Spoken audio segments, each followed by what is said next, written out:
Du non-agir jaillit l'agir, telle la lave du volcan.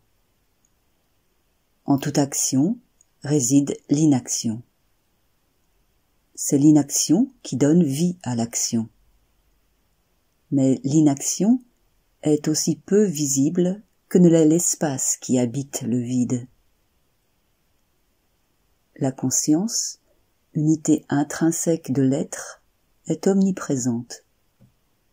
Partout et nulle part, elle anime toute forme, sans n'être liée à aucune. Elle est omnipénétrante, dans la mesure où rien ne lui échappe, comme l'eau qui emplit tous les recoins du vase. Une action qui émane de la conscience a les caractéristiques de l'eau, par sa fluidité, son rythme et sa musique, de la terre par sa stabilité, sa fermeté et sa densité, de l'air par sa légèreté, sa transparence et sa grâce, et du feu par son intensité, sa force et son pouvoir. Une action qui émane du moi, reflet de la conscience, possède ces mêmes qualités, mais atténuée et déformée. Souvent chaotique, elle nourrit la réaction et l'agitation.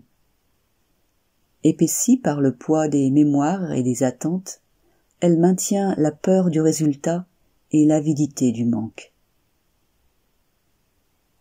L'écoute sait reconnaître le bon grain de l'ivraie. Elle entend le silence immanent dans l'action issue de la conscience et le bruit et les frottements propres aux gesticulations du moi.